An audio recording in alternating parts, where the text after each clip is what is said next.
Adverb হচ্ছে তোমার noun, বা আমরা গতকালকে ব্যাখ্যা মানে সংজ্ঞায় বলেছিলাম অ্যাডভার্বের কাজ কি। অ্যাডভার্ব হচ্ছে তোমার নাউন অথবা প্রোনাউন ব্যতীত সবাইকে মডিফাই করে, মানে সবার সম্পর্কে তথ্য দেয়।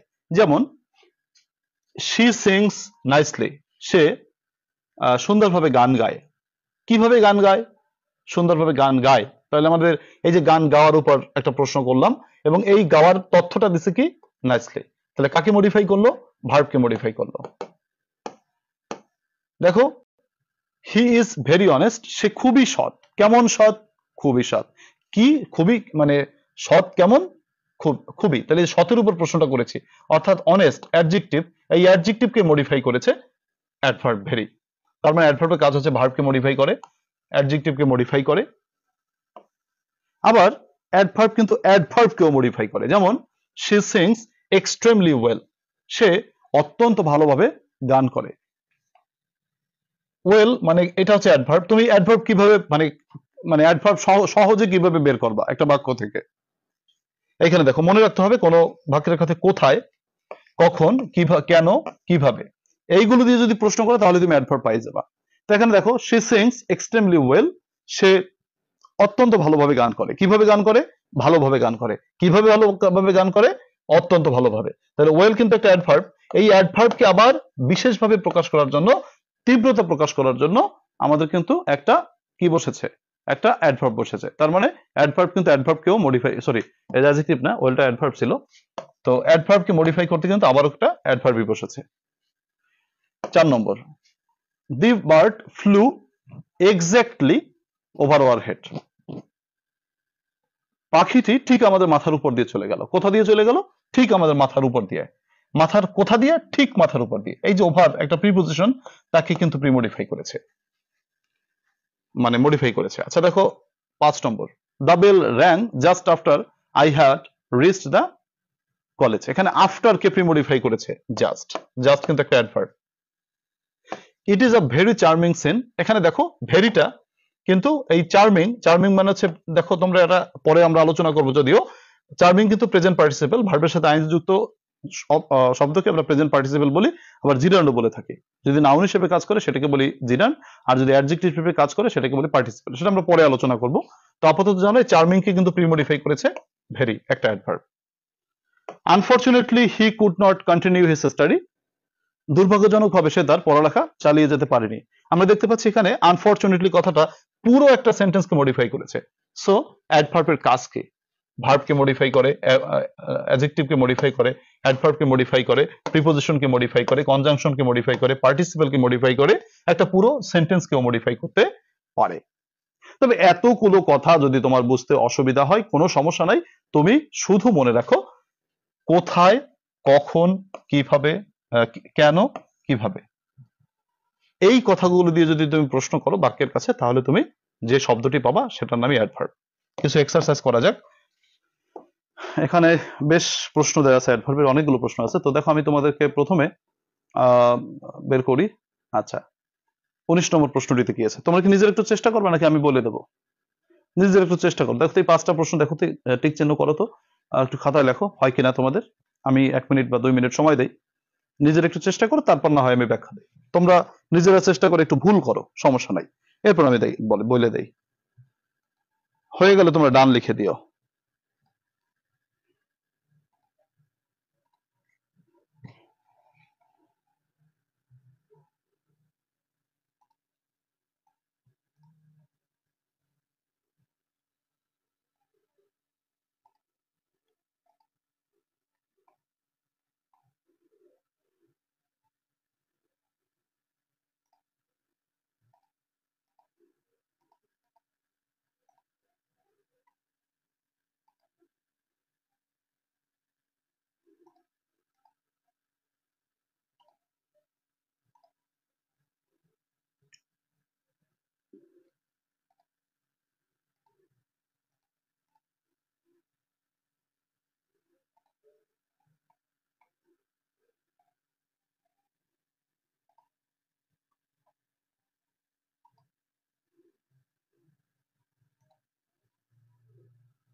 তোমরা ডান লিখে দিও। দেখো 5টা হয়ে গেলে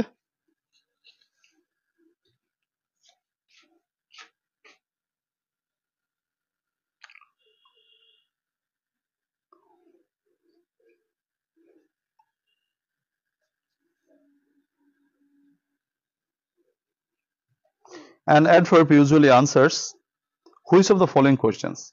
নিম্নের কোন প্রশ্নগুলোর উত্তর অ্যাডভার্ব দিয়ে থাকে? তারপর 20 নম্বর বলছে an adverb does not modify dash, adverb কাকে মডিফাই করে না? 21 নম্বর বলেছে ইয়াকুবের শেষ হয়ে গেছে। 21 নম্বর বলছে the program was broadcast live, প্রোগ্রামটি সরাসরি সম্প্রচারিত হয়েছিল। আচ্ছা, তারপরে 22 নম্বর কি বলেছে in my opinion she should have resigned earlier, আমার মতে তার আগে ভাগেই রিজাইন করা উচিত ছিল। ম্যান ক্যানট লিভ অ্যালোন, মানুষ একা বাস করতে পারে না। অ্যালোন কোন মানে কিভাবে বাস করতে পারে অ্যালোন। আচ্ছা, থ্যাংক ইউ ইয়াকুব হাম্মি। তারপর হচ্ছে দিশার হয়ে গেছে, ভেরি গুড। তো দেখো উত্তরগুলো মিলিয়ে নেওয়ার চেষ্টা করো। প্রথমে কি বলেছি, an adverb usually answers which of the following questions? adverb নিচের কোন শব্দ মানে কোন প্রশ্নগুলোর উত্তর দিয়ে থাকে? when, where, how, তিনটার উত্তর দিয়ে থাকে, তার মানে all of the above, all of this। 20 an adverb does not modify, adverb কাকে মডিফাই করে না? adverb মডিফাই করে না নাউনকে, তাই তো? আচ্ছা দেখো, অ্যাডজেক্টিভ কে মডিফাই করে, অ্যাডভার্ব কে মডিফাই করে, ভার্ব কে মডিফাই করে, কিন্তু নাউন কে মডিফাই করে না। 21 the programme was broadcast live, অনুষ্ঠানটি সরাসরি সম্প্রচারিত হয়েছিল। কিভাবে সম্প্রচারিত হয়েছিল? সরাসরি। তাহলে কিভাবে দিয়ে যদি প্রশ্নটা করো তাহলে হবে হচ্ছে তোমার সরাসরি। তাহলে কিভাবে, কিভাবে মানে হচ্ছে অ্যাডভার্ব, এখানে তোমাকে কিভাবে দিয়ে প্রশ্ন করেছে, অ্যাডভার্ব পেয়ে গেছো। যদিও লিভ যদি ব্যবহৃত হতো, লিভ কিন্তু ভার্ব, কিন্তু এখানে লিভ না, এখানে লাইভ, সরাসরি, সেটা অ্যাডভার্ব। ইন মাই ওপিনিয়ন, আমার মতে, শি শুড হ্যাভ রিজাইন্ড, তার রিজাইন করা উচিত ছিল, অব্যাহতি নেওয়া উচিত ছিল, আর্লিয়ার, আগে ভাগে। তা কখন তার উচিত ছিল? আগে ভাগে। কখন? তাহলে কখন দিয়ে প্রশ্ন করেছো, অ্যাডভার্ব পেয়েছো। Man can not live alone, মানুষ একা বাস করতে পারে না। The word alone is, alone শব্দটা কোন প্রকার পার্টস অফ স্পিচ? তো অ্যালোন কিভাবে বাস করতে পারে না? একাকী বাস করতে পারে না। তুমি কিভাবে দিয়ে প্রশ্ন করে যে উত্তরটা পেয়েছো সেটা নিঃসন্দেহে একটা অ্যাডভার্ব। তোমাদের জন্য আরো কিছু এক্সারসাইজ অপেক্ষা করছে, তোমরা সবাই ধীরে সুস্থে একটু করে ফেলো। তোমাদের practice makes a man perfect, practice হচ্ছে মেইন কাজ। তো দেখো 24 থেকে 28 পর্যন্ত আর 5টি প্রশ্ন আছে, তোমরা সবাই চেষ্টা করো। আমাদের সময় হাতে আছে, অসুবিধা নেই, আমরা সময় নিয়ে করে ফেলি। সবাই হয়ে গেলে একটু ডান লিখে দিও 24 থেকে 28 পর্যন্ত।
আচ্ছা গুড, ইয়াকুবের সবার আগে হয়ে যায়।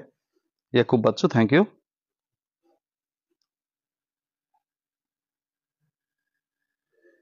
ঠান্ডা মাথায় আস্তে আস্তে করে ফেলবো আমরা, কোনো অসুবিধা নেই।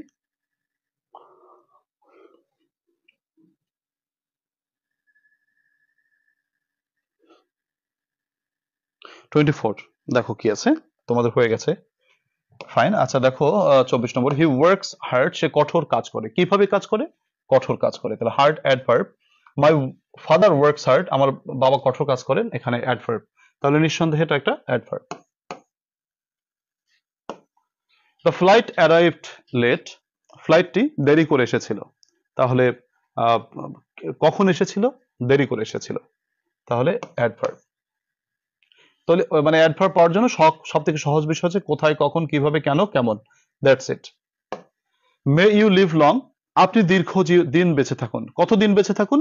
দীর্ঘদিন বেঁচে থাকুন, লং, তাহলে এটা একটা adverb. The boys moved fast, ছেলেগুলো খুব দ্রুত দৌড়েছিল। কিভাবে দৌড়েছিল? দ্রুত দৌড়েছিল। তাহলে ফাস্ট হচ্ছে একটা অ্যাডভার্ব।